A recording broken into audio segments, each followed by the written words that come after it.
Welcome to my channel.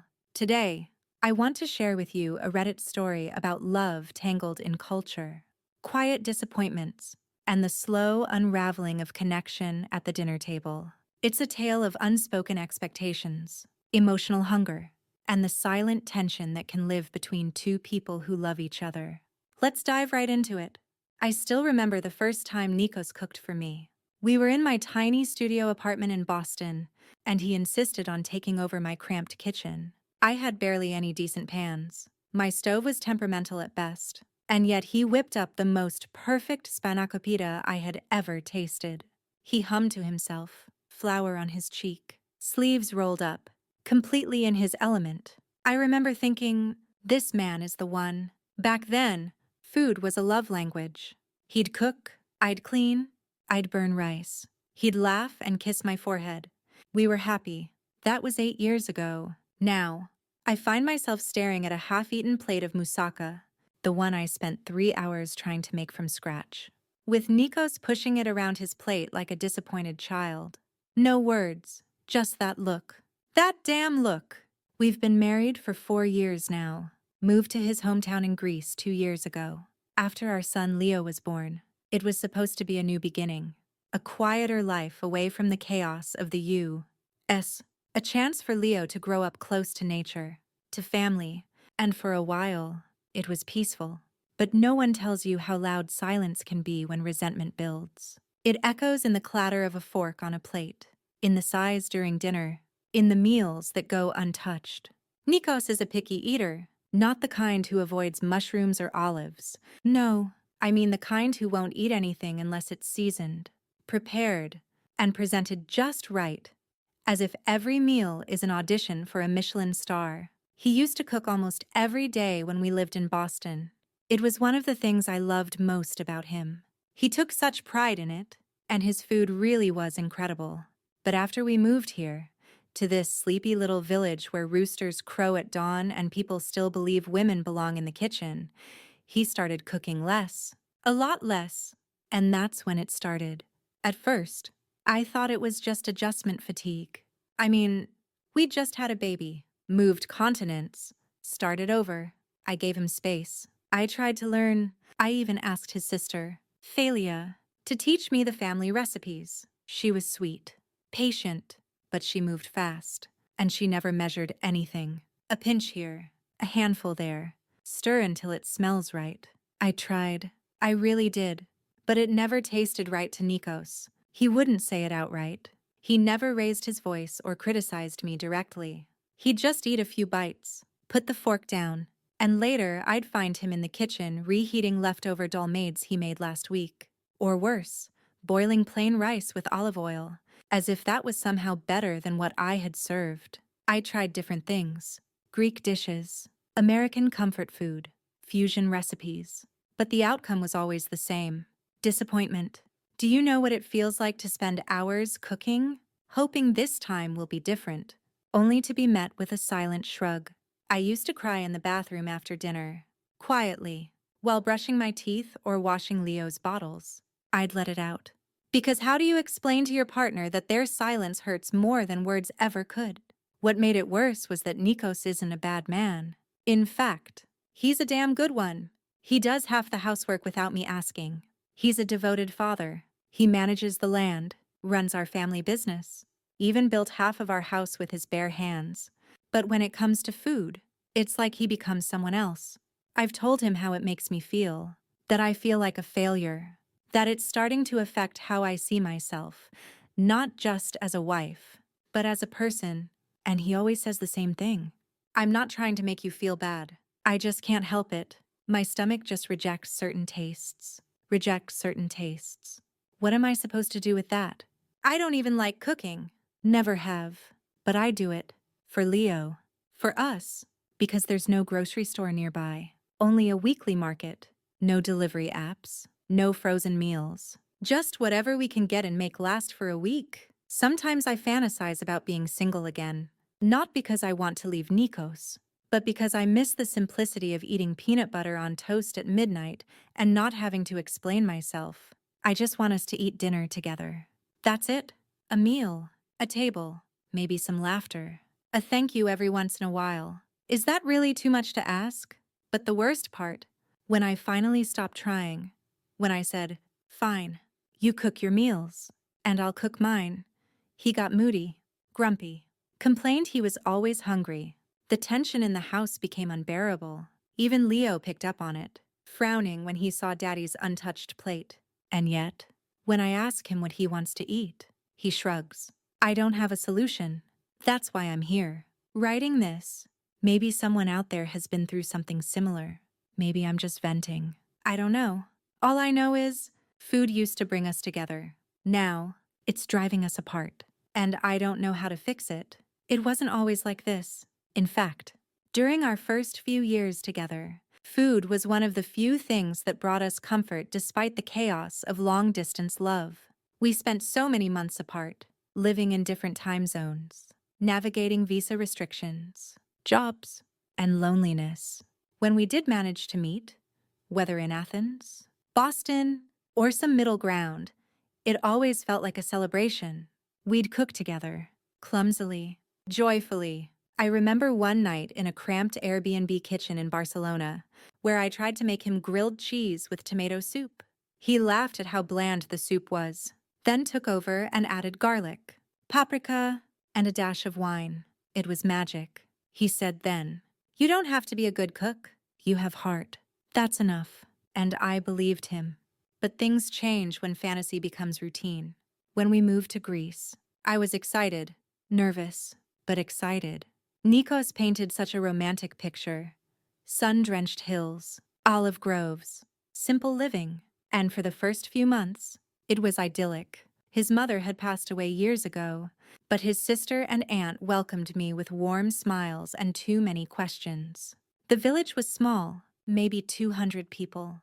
Everyone knew each other. Everyone greeted us like we were characters in a family drama returning for the final season.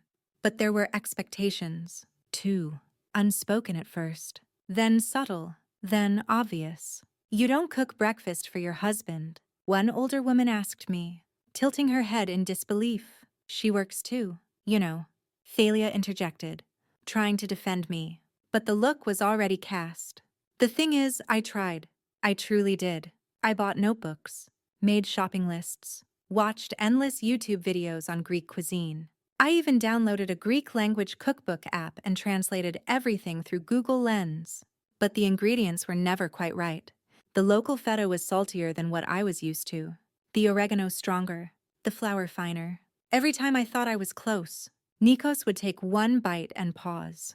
That pause, he never said, "This is bad," never raised his voice, but his silence screamed. I started second-guessing everything. Was the lamb too dry? Too rare? Was the tzatziki too garlicky? Or not garlicky enough? Did I overcook the rice? And worse, why did I care so much? I've never been someone who equated cooking with worth. My mom was a single parent. We grew up on boxed mac and cheese, cereal, and frozen chicken nuggets. I never felt unloved. I felt safe, full, and supported. But here, in this picturesque Greek village with its time-scented breeze and traditional values, I felt like I was slowly failing at some invisible test I never signed up for. I started waking up early to boil eggs and toast bread, just so he wouldn't leave the house hungry. I made elaborate dinners with herbs I couldn't pronounce. I even planted tomatoes in our backyard so I could say, proudly, "These are from our garden." Still, his reaction never changed. Sometimes, he'd say, "It's okay, just missing something." Other times, he'd say nothing at all, and later heat up food he made weeks ago and stored in airtight containers labeled in Greek. He didn't mean to hurt me. I know that. Nikos is thoughtful in so many other ways. He packs Leo's school bag every morning. He calls my mom in Boston once a week just to say hi. He even fixed our broken washing machine without needing to call anyone. But the kitchen, the table, that space between us, it's becoming a battlefield. And the worst part is, he doesn't even realize it. One night, after Leo was asleep, I finally broke.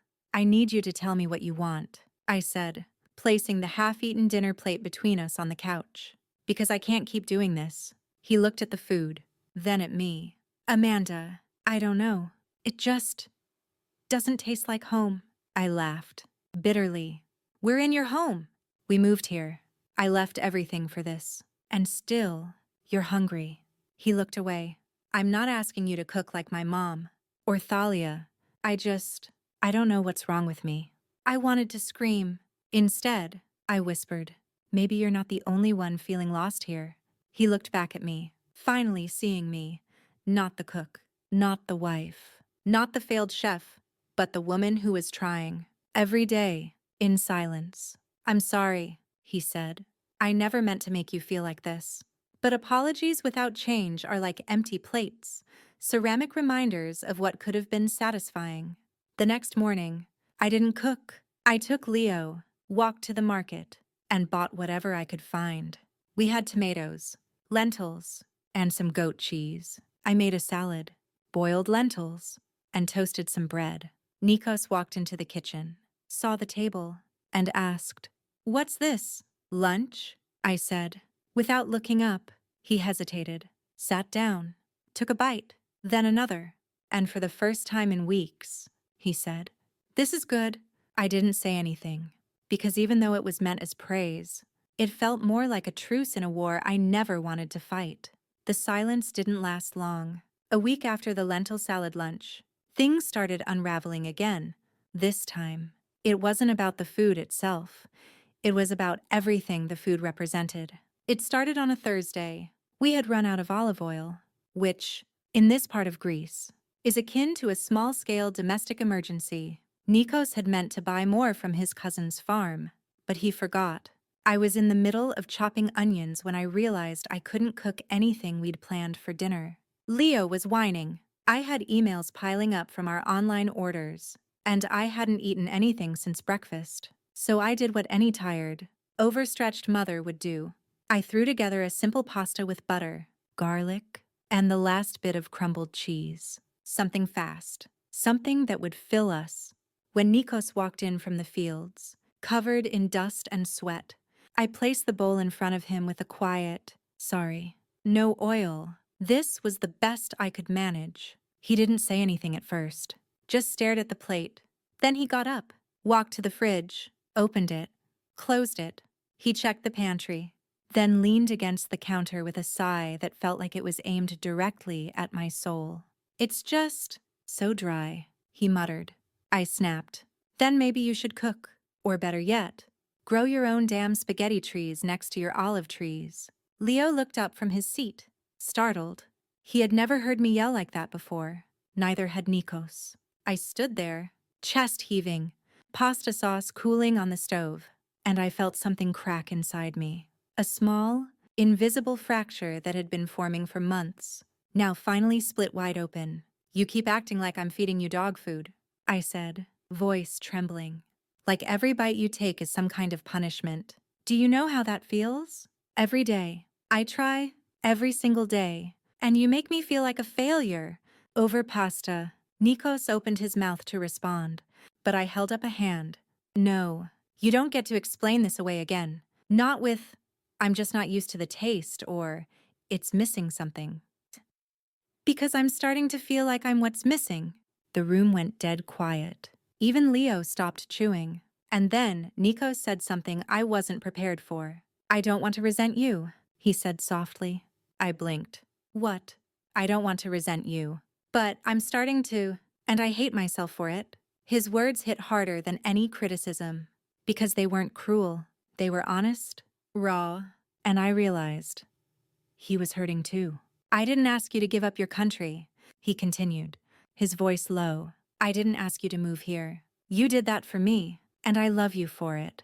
But I think you also expect me to change everything I've known since birth overnight.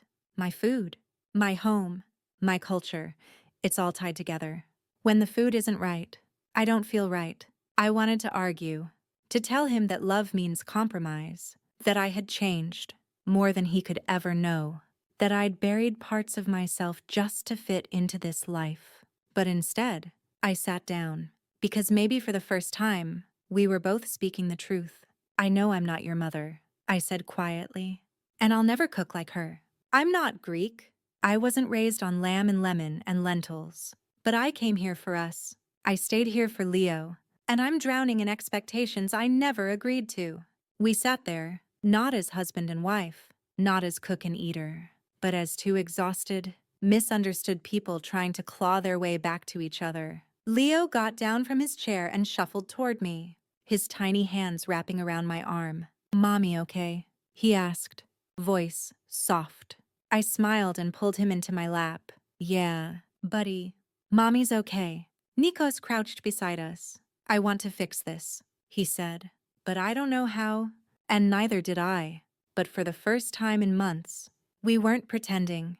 That night, we didn't eat in silence. We talked, really talked, about expectations, about identity, about the invisible weight of tradition, about how food, for him, was more than nourishment. It was memory, comfort, control.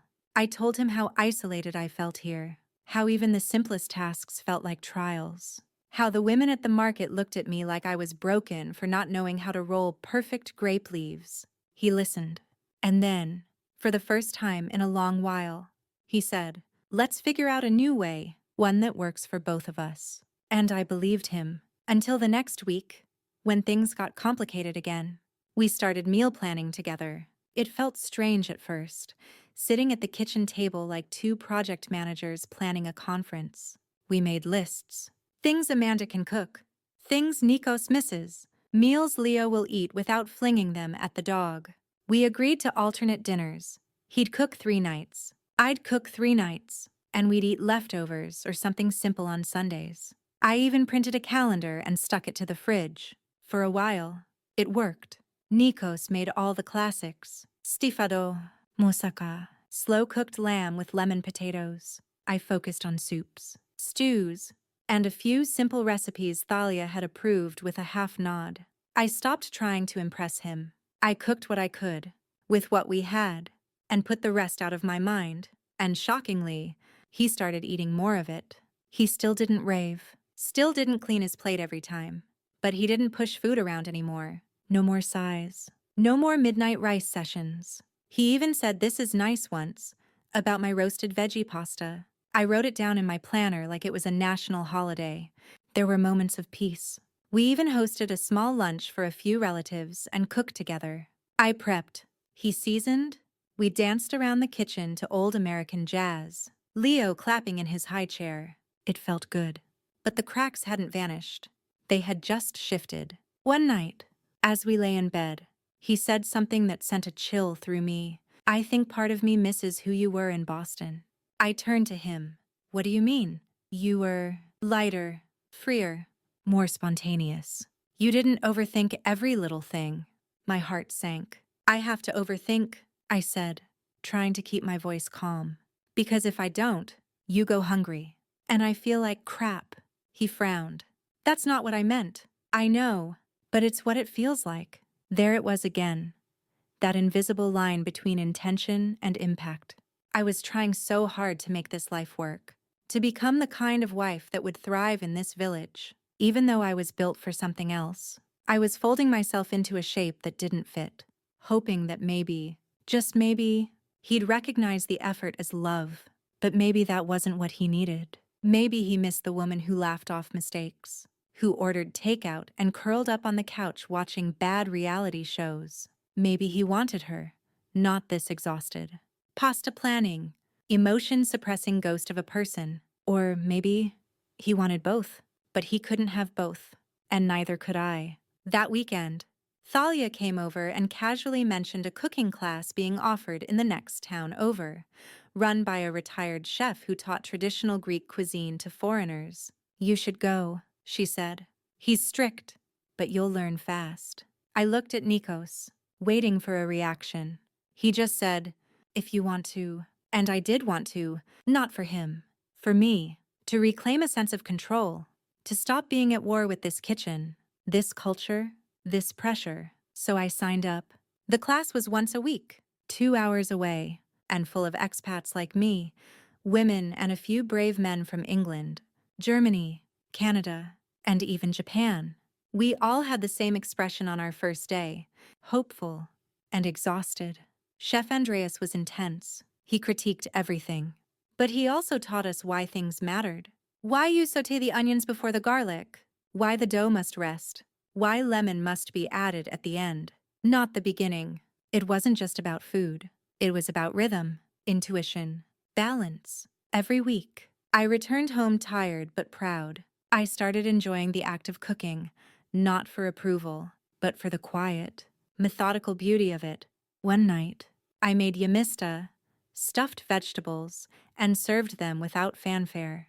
Nikos took a bite, then another, then finished the entire plate. He looked at me and said, "This is exactly how my mother made it."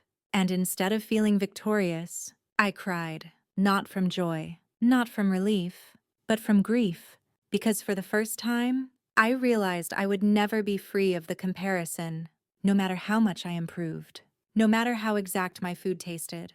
I would always be a stand-in, a placeholder for someone who existed only in memory. And that night, after Leo went to bed, I told Nikos something I'd been holding in for too long. "I'm afraid I'm disappearing." He sat up. "What do you mean?" "I mean, I'm blending into this life so hard, trying to make it work for you, for Leo, for everyone, that I don't even know who I am anymore. I don't laugh like I used to. I don't dream like I used to. I wake up and all I think about is, what will we eat? Will he like it? Will he hate it? Will it ruin the day?" He was quiet for a long time. Then he said, "I thought I was the one struggling to adjust.